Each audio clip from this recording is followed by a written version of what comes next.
Good morning, student. Today I am going to tell you lesson 1 about a computer.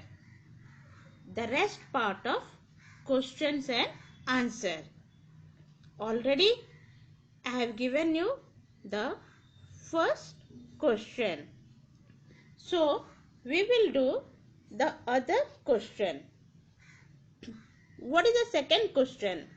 Briefly explain the IPO cycle. Now listen, I am reading out for you. The computer works on IPO cycle involving input, processing and output.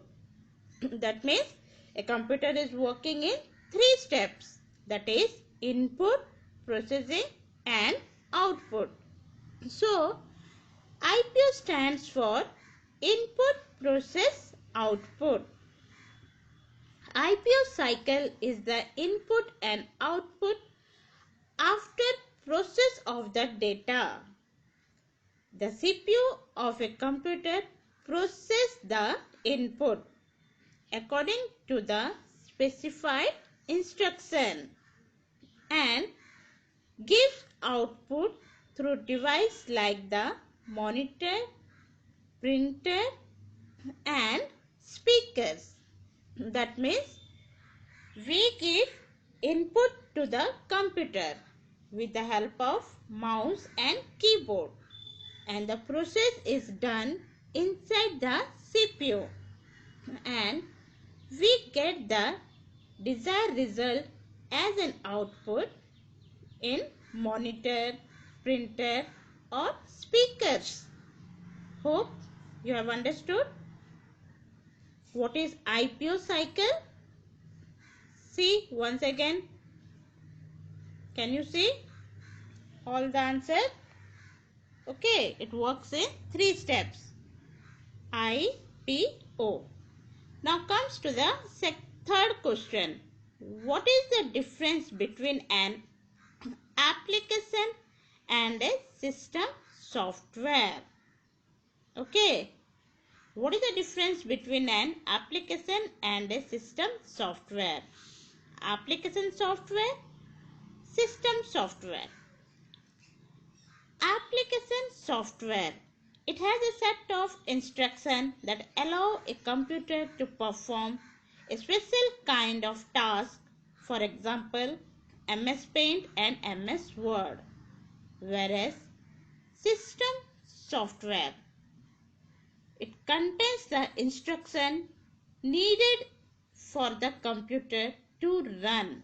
For example, Windows, Linux and Unix. So, these are the difference between system software and application software. Okay. Application software, what it do? Allows instruction to a computer to perform a special task. Now come to the fourth question. That is, what is the difference between low level and high level languages? Okay. Difference between low level language and high level language. Now let's see what all the difference. The first one is low level language gives instruction to a computer in binary code or close to it.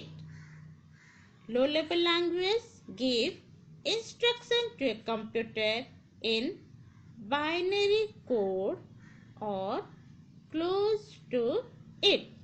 Whereas high level languages that are very similar to the English language. High level languages that are very similar to the English language. Okay. Now, what is low level languages? LLL are known as low level languages, are difficult to learn. whereas high-level languages are easy to learn. Okay. In low-level language, no translator is needed, whereas in high-level language, translator is required. In low-level language, programs in low-level language are fast in execution, whereas programs in high-level language are slow in execution.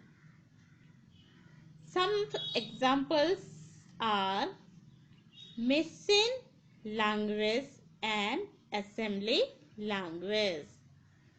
So, low-level language, some examples are what? Machine language and assembly language. Whereas, examples of high-level language are Python, Java, C#, C++, etc. Hope students, you have understood what is the difference between low-level language and high-level language. Now, you can write down all the question answers in your notebook with very neat and clean handwriting. Mention the date, mention the lesson name, and all 4 question answers write down in your notebook. Might be you have received your notebook and you do column wise and write down. Okay. See, is it clear? Can you see? Thank you students for listening my online class. Thank you so much. Take care. Be safe at home.